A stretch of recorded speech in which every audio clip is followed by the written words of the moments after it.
Hey, what's going on YouTube? Elo here, coming in with the deck profile. Today we're on live twin Fiendsmith. Not a lot to say. This deck has gotten a lot of tops recently. I've been such a big fan of live twins ever since Sprite days. This was my favorite variant to play with Sprite. And even pure, I tried it at a couple tournaments and did decently well just because I'm non-engine. You can play in, fun fact, you can still play insane non-engine in this deck. But let's get right into deck profile. Like I said, I've been playing this for a minute now.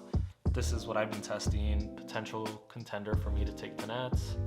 So yeah, just one card combo decks are kind of nice and I'm a big fan of them. Nonetheless, let's get right into it. 3 piece of kill, part of your 1 card combo. The other piece, that's a 1 card combo. I see some people play 2, 3. I just want to max out on being able to play. If I'm not seeing the live twin card, I'm probably losing. So that's just really my reasoning for maxing out on these. Lastly, 1 of your regular ones and 1 of the new one, the sweet. That's the one that could reborn itself, part of the 1 card combo from the graveyard now. Yeah, insane. Just how easy you could get to the 1 card combo now. And then I am playing this for a reason. I think droplets is still insane. So being able to activate Sunny, normal summon this, and then activate droplet on these 2 to send 2. And then still get the summon into this, and then this will trigger on a separate chain. A special this is kind of insane. It's came up a couple times. Like I said, just getting a droplet for 2 for free is kind of crazy. Lastly, 3 Sunny Snitch. We want to max out on being able to see engine, so that's exactly what I'm doing. I just want to always see a live twin card, just because you are playing Fiendsmith, but you don't have to see it. You could just get into Fiendsmith off of these, which is crazy now. That's it for the live twin cards. Onto Fiendsmith cards. Obviously your 3 engraver. Not a lot to say. This engine's been out for a while. I don't think I gotta explain much. Your 1 Lacrima, the 1 Lurie. And then I'm on 2 tracked. 2 tracked and then Paradise.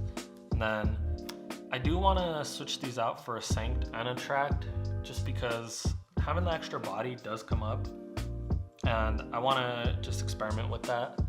I don't feel like tracked is fully necessary. It is insane when your first action is tracked, just because you're going to bait out Nibiru no matter what, or you're going to insulate yourself from Nibiru. So seeing this is crazy, but you could say the same for just seeing a Sanct as well. But that's the only change I'd really make to the list. I just got to get my hands on a Sanct, like I said. But that's it for the Fiendsmith cards. Now, the non-engine, which is the big bread and butter of this deck, just being able to spam non-engine on your opponent. It's insane. But 3 Ash, 3 Droll, 3 Fua, and then 3 Imperm. I think any deck should be running these 3 in the main, Ash, Droll, and Fua, just because they're the strongest cards that can potentially hinder your opponent, especially right now with Raizio Mitsurugi being probably the most represented deck. And then Imperm, this was Valor at first, but I changed it back to Imperm just because drawing this as a 6th card is never bad either. And yeah, it sucks when you draw 2 on your opponent's turn and one of them's an Imperm, but I am also playing a whole lot more of non-engine just to complement that as well, because I'm on 2 Bell. Like I said, this hits Prayers, this hits GWC, it could hit Omno. Like I said, this card just outs so much that I think it deserves a spot in the main, just because I was siding this before, but the amount of utility I was able to get from it, especially against other decks too, like Rogue, like Momento's been picking up a lot of popularity. You could just hit their fusion spell with that. Nibiru, this card's alright, but if you have it in your deck, your opponent's going to respect it. If they see you drop it, they'll play a whole lot safer, change up their lines to make them a little more awkward for the following games, just because they know they can get nibbed. And like I said, nib now isn't an issue just because of the new Link 1. All you have to do is normal summon a red and then proceed to full combo. And then lastly, Crow. Crow has been crazy for no reason. I saw the guy at YCS, what was it, Quieto, playing it, and these were Bestials. With the second I swapped them to DD Crows, just the utility of being able to hit whatever you need is insane. Like I said, I've hit Paradises, I've hit Memento spells, I've hit traps from trying to reset off White Binder. It's crazy. That's all I can say really. It's been super good and I'd recommend trying it out if you are playing the deck.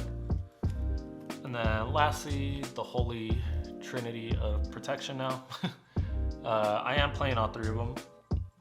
I do want to see if I can switch this over to the side deck just because, don't get me wrong, Talents is still an insane card. It's still Pot of Greed or Snatch Steal or Hand Rip, so you know this is still insane.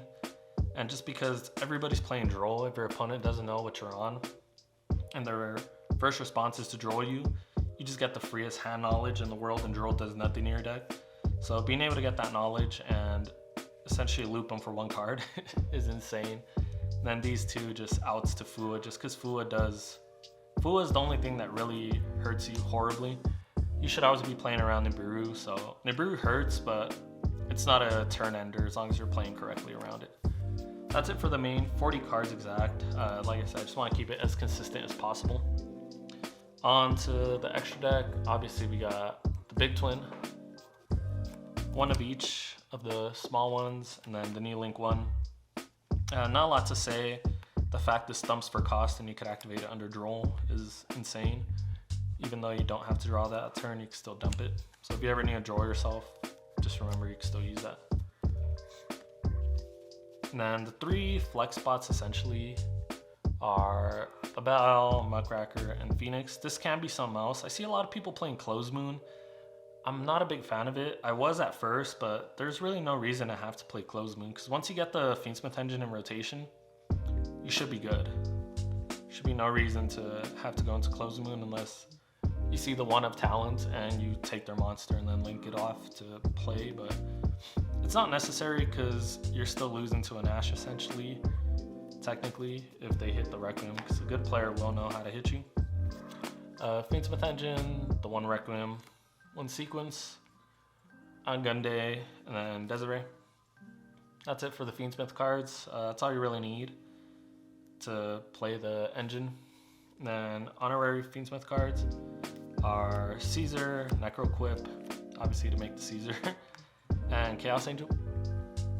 Not a lot to say. Chaos Angel's crazy. I'm not playing the Bastille, so it is a little harder to make it, but it has came up still. You just make it with 2 lights and you don't matter. All you care about is the board removal.